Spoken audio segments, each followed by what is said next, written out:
네, 제주 청년 상인들 희망 잃지 마시고 조금만 힘 더 내셨으면 좋겠습니다. 자, 다음 순서는요. 볼수록 빠져드는 뉴스, 도내 한 주간 있었던 이슈들을 알기 쉽게 풀어주는 알고팡 보고팡 팡팡 뉴스 시간입니다. 오늘은 그 온라인 사상 초유의 온라인 계약이 현실화되면서 첫날이 됐는데요. 그 첫날 표정을 고젤 기자가 설명해 주신다고요? 어떻게 날이 갈수록 그렇게 코너에 대한 과장 소개를 하세요? 다음 주 과장 소개가 벌써 기대가 됩니다. 네, 농담이었고요.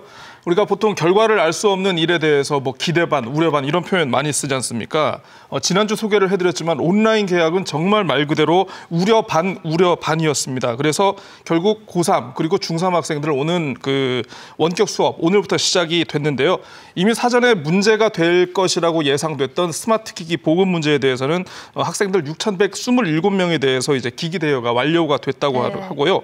오늘 수업은 첫날은 뭐 좀 일단은 시간이 좀 지나봐야 알겠습니다만 좀 지역적인 문제는 좀 있었던 것 같더라고요. 그런데 지금까지는 좀 큰 혼선은 아직까지는 없어 보입니다. 네, 이 계약할 학생들의 학부모들 많이 이제 걱정을 하고 있을 것 같은데 궁금한 점도 많고요. 온라인 수업은 어떻게 진행이 되고 있습니까? 네, 크게 세 갈래로 수업이 진행이 되고 있습니다. 그 교사와 학생이 직접 화상으로 얼굴을 보면서 하는 실시간 쌍방형 수업이 있고요. 그리고 EBS 온라인 강의를 활용하는 컨텐츠 활용 중심 수업, 그리고 과제 수행 중심 수업으로 이렇게 되어 있습니다. 제가 이제 그 자녀가 지금 중3 학생이라 가지고 오늘 그 온라인 계약을 했길래 좀 이렇게 옆에서 살펴봤거든요. 그 스마트폰에 구글 클래스 그리고 줌이라는 어플을 설치했더라고요. 그래서 뭐 줌이라는 프로그램은 선생님의 얼굴을 볼 때 사용을 하고, 그리고 구글 클래스라는 건 뭐 과제를 제출하거나 어떤 결과를 제출하는 용도로 이렇게 각각 사용을 하고 있었습니다. 처음에 프로그램 설치라든가 아이디 만드는 것 때문에 좀 약간 혼란스러워했던 것 같은데 이게 지나고 나니까 한 번 하니까 요즘 애들 또 금방 다 적응하잖아요. 잘 활용하는 것 같더라고요. 네, 사상 처음으로 시도가 되는 만큼 혼선도 있겠지만 우리 모두가 힘을 모아서 잘 이제 헤쳐나가면 좋겠습니다. 다음 소식으로는 많은 도민들이 궁금해하는 내용일 것 같아요. 재난지원금의 윤곽이 나왔다고요. 네, 취재를 하면서 참 이렇게 사심을 담아가지고 정말 내용을 자세히 알아본 건 또 처음이었습니다. 제주형 재난지원금 대상과 금액 그리고 지급 시기가 확정이 됐습니다. 아마 많은 도민들 궁금해하셨을 텐데요. 기준, 뭘로 기준으로 지급이 되는가? 바로 건강보험료가 됐습니다. 그래서 키워드 건강보험료가 커트라인 이걸로 정해봤는데요. 기준이 일단은 중위소득 100% 이하라고 하는데 이렇게 하면 좀 약간 이해하기가 어렵지 않습니까? 가장 간단하게 정리하면 이제 4인 가구 기준으로 건강보험료 본인 부담금이 16만 원 정도 이하이면은 대상에 포함된다고 이렇게 보시면 될 것 같습니다. 다만 이제 공무원이나 이제 어떤 공사, 공공기관 직원들처럼 매일 일정 급여를 받거나 또는 공공급여를 받는 경우에는 대상에서 제외된다고 하는데요. 도내 29만 가구 가운데 약 17만 가구 정도가 이 재난지원금의 대상에 포함될 것으로 보입니다. 아마 이게 더 중요할 것 같아요. 궁금해하시고 언제부터 접수가 이루어지고 언제쯤 그리고 얼마 정도 받을 수 있는지. 네, 그렇습니다. 22일쯤부터 이제 아마 읍면동 주민센터를 통해서 그리고 온라인 창구가 개설이 된다고 합니다. 그래서 그쪽을 통해서 이제 접수가 시작이 되는데요. 가구 인원에 따라서 뭐 1인 가구인 경우에는 20만 원, 4인 가구 50만 원으로 이렇게 현금으로 지급이 될 예정이라고 합니다. 일단 이번 달 안에 1차 지원금이 나오고 그리고 6월 이후에 한 번 더 나올 예정이라고 합니다.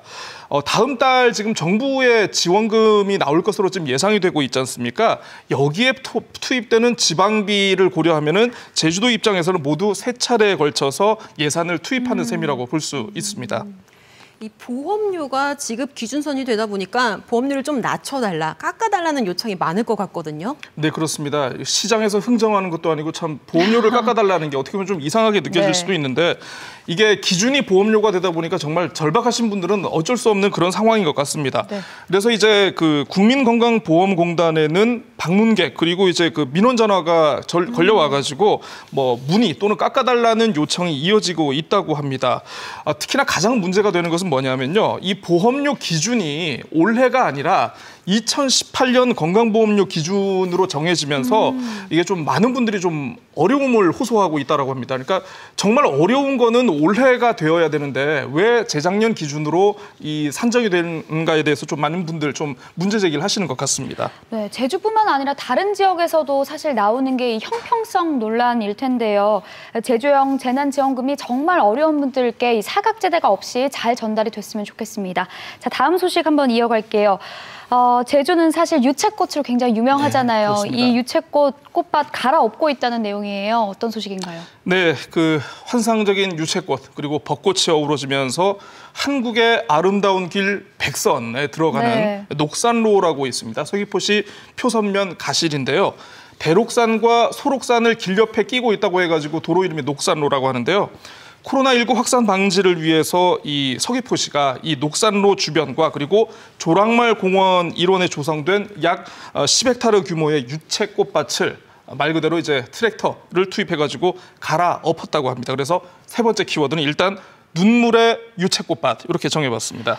한국의 아름다운 길 백선에 소개될 정도로 이렇게 아름다운 꽃밭을 갈아엎을 수밖에 없었던 주민들의 속사정도 있죠. 네, 그렇습니다. 원래 유채꽃 밭을 갈아엎는 거는 해마다 이루어져 왔다고 합니다. 이게 4월에서 5월에 넘어갈 때 유채꽃이 시들면은 9월에 코스모스 축제를 하기 때문에 이제 그때 파종을 해야 되거든요. 그래서 원래 그때 했었는데 올해는 시기가 굉장히 앞당겨진 겁니다. 더 빨라졌죠. 네, 마을회가 회의를 열고 올해 38회째 이어오던 유채꽃 축제를 중단하기로 결정했는데요. 왜냐하면 이제 강남모녀, 그 유명한 강남모녀가 이제 표선면 일대를 다녀갔고 그 이후에도 유채꽃밭에서 나름대로 인생샷을 찍기 위한 이 상춘객들에 몰려들면서 주민들이 결국 굉장히 좀 위협을 많이 느꼈던 것 같습니다. 그래서 행정에 직접 제거를 해달라 이렇게 요청을 하게 된 것입니다. 확실히 강남 모녀 이후에 많은 도민들이 불안감을 조금 느끼시는 것 같은데요. 최근에는 제주 지역 내에서 자가격리 위반 사례도 늘고 있다고 들었습니다. 네, 그렇습니다. 오늘 0시를 기준으로 제주 지역 자가격리자가 모두 625명에 달하고 있습니다. 생각보다 좀 많은데요. 그러다 보니까 이제 자가격리 위반 사례도 좀 꽤 많이 발생하고 있는 것 같습니다. 80대 여성 같은 경우에는 뭐 격리 장소를 이탈해서 식당에서 지인과 함께 식사를 한 것이 확인이 됐다고요.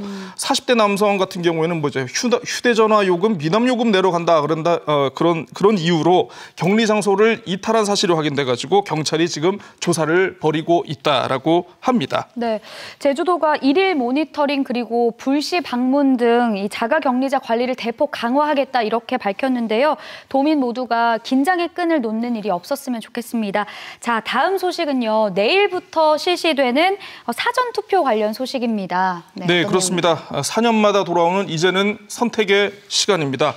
투표는 이제 다음 주 수요일이지만 이제 공직선거법에 따라서 5일 전 이틀 동안은 사전 투표를 할 수 있게 되어 있습니다. 그래서 제주도 내 읍면동별로 43개 투표소가 사전 투표소가 설치가 됐는데요. 혹시나 이제 애매하면은 이제 선관위원회 홈페이지라든가 아니면 포털 사이트에서 내 투표소 찾기를 통해 가지고 검색을 해보면 이제 가까운 곳을 찾아보실 수 있습니다. 그런데 이번 선거 뭐 물론 항상 중요한 건 많습니다만 준비물이 꼭 필요한 게 있습니다. 바로 운전면허증이나 여권 같은 공공기관이 발행한 신분증은 물론이고요. 또 올해는 마스크 있어야겠죠. 네, 마스크 꼭 가져가셔야 됩니다. 이 코로나19가 투표 절차에도 좀 영향을 미칠 것 같아요. 정확히 보셨습니다. 네, 일단 투표소에 도착하면요, 먼저 그 입구에서 발열 체크를 하셔야 됩니다. 그리고 손 소독제를 통해 가지고 뭐 이제 충분히 이렇게 좀 예방 조치를 하셔야 되는데요. 비닐 장갑을 착용하고 앞에 분 그리고 뒤에 분하고 1m 이상 거리를 유지하시면서 자기 순서를 기다리셔야 됩니다. 본인 확인을 하실 때에는 마스크를 잠깐 벗으시고 투표용지를 받아서 기표함에서 기표 후 투표함에 넣으면요. 그다음에 이렇게 되는 건데요. 선관위는 이 선거인들의 접촉 물품 관리를 철저히 하기 위해서 소독 티슈를 활용해서 주기적으로 소독하고 환기도 할 예정이라고 합니다. 네, 그럴 일은 없어야겠지만 투표소 도착하기 전에 약간 발열 증상이 있거나 또 이런 증상이 있을 때는 어떻게 해야 되고 또 자가격리하시는 분들은 투표하러 갈 수가 없잖아요. 질문이 점점 어려워지시네요. 네. 이런 분들은 어떻게 해야 되나요? 네, 물론 그렇습니다. 호흡기 증상이 있거나 아니면 37.5도 이상의 발열이 있는 경우에는요. 투표소에 별도로 마련된 임시 기표소에서 투표를 해야 한다고 합니다. 네. 근데 투표하고 끝나고 집에 가는 게 아니고 투표를 마친 해당 선거인은 반드시 관할 보건소나 그리고 1339에 연락을 해서 증상에 대해서 문의를 하고 그리고 해당 기관의 조치에 따라야 한다고 합니다. 네. 그 자가격리자 역시 지금 많이 이슈가 되고 있는데요. 지금 그렇죠. 정부와 선관위가 그 투표일 당일 오후 6시에 한해서 이분들의 일시 해제, 자가격리를 일시 해제하는 방안을 지금 검토하고 있다고 합니다.